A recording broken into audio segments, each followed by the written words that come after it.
নমস্কার, আপনারা দেখছেন বর্তমান নিউজ টাইম। আমি প্রিয়া। আমাদের সঙ্গে উপস্থিত রয়েছেন ফারাক্কার বিধানসভার বিধায়ক মনিরুল ইসলাম। নমস্কার, আমাদের বর্তমান নিউজ টাইমে স্বাগত। ভোট এলেই তো বিজেপি আসে, ভোট গেলে ওরা কোথায় যায়? প্রথমে আপনাদের মাহে রমজান মাসের শুভেচ্ছা, অভিনন্দন, ভালোবাসা জানাচ্ছি।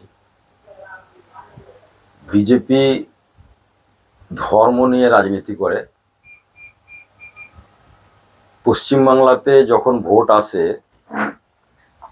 তখন কিন্তু দিল্লির তাবড় তাবড় নেতারা লোকাল ট্রেন ধরে মনে হচ্ছে ওরা চলে আসে, পরিযায়ী পাখির মতো ওরা আসে। বিজেপির কথাতে বাংলার মানুষ কোনোদিন ভরসা রাখেনি, আগামী দিনেও রাখবে না।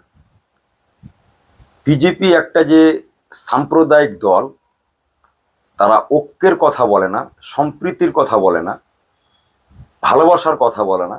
ওনারা শুধু একটাই ওদের মূল মন্ত্র হচ্ছে হিন্দু মুসলিমকে বিভাজন করে দেওয়া, মন্দিরের নামে ভোট চাওয়া, হিন্দু খাতরে মে হ্যাঁ। এত বছর স্বাধীন হওয়ার পরে মুঘল সাম্রাজ্য তার আগে ছিল, তখন হিন্দু খাতরে মে ছিল না, ওনাদের বক্তব্য যেটা বলছে।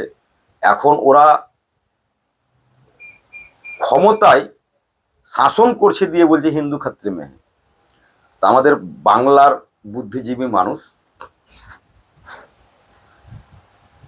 গত 21 সালেও মেনে নেয়নি বিজেপিকে, 2024 সালেও মেনে নেয়নি বিজেপিকে। এই বিজেপি ভাওতাবাজি ছাড়া বিভিন্ন জায়গাতে, যখন দিল্লিতে ক্ষমতায় আসেনি, ভোটের সময়তে ওদের এজেন্ট ছিল কি প্রত্যেকটা মহিলাকে লক্ষ্মীর ভান্ডার যে আমাদের মমতা ব্যানার্জি করেছে 2,500 টাকা করে দেবো, জিতার পরে 1 টাকাও পয়সা এখনো দেয়নি। বিহারেও তাই। যেখানে ডবল ইঞ্জিন সরকার আছে সেই জায়গাতে ধর্ষণ, খুন, সাম্প্রদায়িক শক্তিকে যোগান দেওয়া, ধর্মে ধর্মে বিভেদ করা এবং একটা সম্প্রদায়ের মানুষকে টার্গেট করা। এই যে আমাদের এখানে এসআইআর এর মাধ্যমে মুসলিম সমাজকে যাতে করে ভোট দিতে না পারে, ভোটাধিকার কাঢ়ার একটা নির্বাচন কমিশনার চক্রান্ত করছে, সেটা বিজেপির উংলি হেলনে।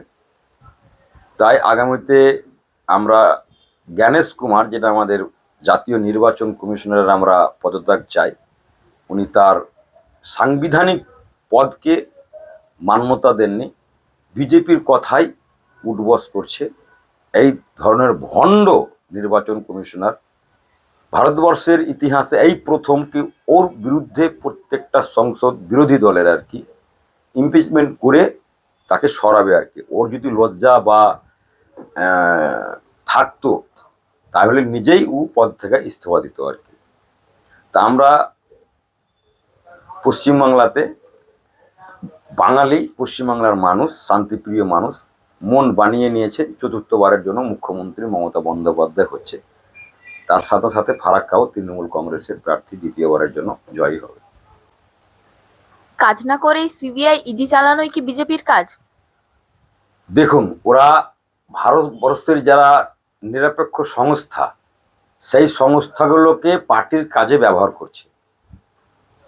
আমি কোনো দোষ করলাম, ক্রাইম করলাম, করার পরে যদি আমি বিজেপিতে চলে যাই তাহলে ওয়াশিং মেশিনের মতো ধোয়া তুলসী পাতা হয়ে গেলাম। যেখানে ইউপির মতন জায়গাতে এমন কোনো ক্রাইম নাই, এমন কোনো কাজ নাই কি যেখানে হয় না। তো BJP ED, CBI, income tax, NI সবকে দিয়ে ব্যবহার করছে, তার মধ্যেও বাংলাকে পারেনি। রাজনৈতিকভাবে যখন বাংলাকে পারেনি বা পারছে না, তখন বিভিন্ন মানুষকে বা বিভিন্ন নেতা মন্ত্রীদের যে যেরকম আছে, আমি যেরকম ব্যবসায়ী আছি, আমার বিরুদ্ধে ইনকাম ট্যাক্স, ইডি, সিবিআই হ্যান ত্যান দিয়ে হয়রানি করার চেষ্টা করছে। তবে বিজেপিকে আমরা বুঝিয়ে দিতে চাই কি আমরা তৃণমূল কংগ্রেসের সৈনিক, মমতা ব্যানার্জির সৈনিক। আগামী 100 বছর আগামী প্রজন্মকে মমতা ব্যানার্জি যে লড়াই সংগ্রাম তাকে ধাতুর মতো তৈরি করে, শক্তিশালী ভিত তৈরি করে তৃণমূল কংগ্রেসের সৈনিকরা প্রাণ দিতে প্রস্তুত আছে, কিন্তু বিজেপির ভাওতাবাজিতে পা দিবেন না। ওনাদের এজেন্ডাই হচ্ছে ওসব সিবিআই, ইডি ফিডিকে নিয়ে কাজ করা। অশান্তির অভিযোগ তুলে কি বিজেপি রাজনৈতিক ফায়দা তুলতে চাইছে? ওদের তো এজেন্ডাই আছে কি হিন্দু মুসলিম করে দাও। শুভেন্দু অধিকারী একজন জনপ্রতিনিধি কি করে বলতে পারে কি আমি মুসলিমদের ভোটে এমএলএ হয়নি, হিন্দুদের ভোটে হয়েছি? যখন একজন জনপ্রতিনিধি হয়ে যাওয়ার পরে হয়তো আমাদের একটা সিম্বল লাগে আর কি, যে কোনো দল থেকে হলে। তো এমএলএ হওয়ার জন্য শুধু সিম্বল নয়, নিজের যদি ইমেজ থাকে তাহলে জনগণ যদি ভোট দেয় তাহলে এমএলএ হতে পারে। কিন্তু উনি এই ধরনের বক্তব্য দিচ্ছেন, এবং যদি কোনো রকমের যদি উনি বাংলায় আসে তাহলে বাংলা শান্তিভাবে চলবে না, ধর্মে ধর্মে বিভাজন হয়ে যাবে এবং অশান্তির একটা বাতাবরণ তৈরি হবে।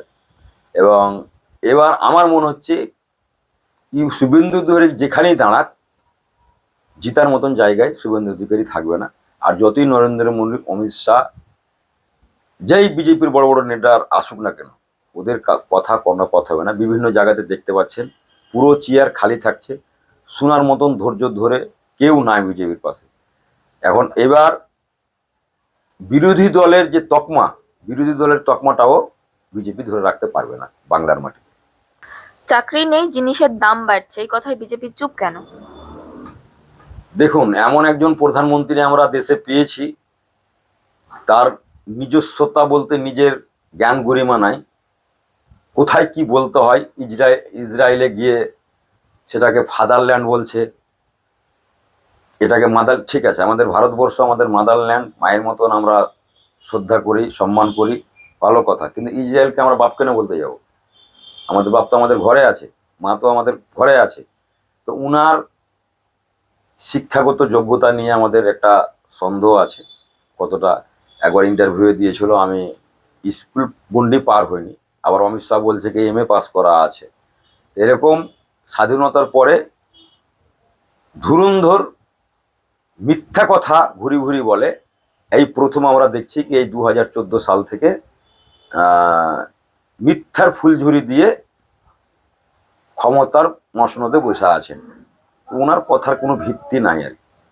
আপনাকে অসংখ্য ধন্যবাদ আমাদের বর্তমান নিউজ টাইমকে সময় দেওয়ার জন্য। ধন্যবাদ।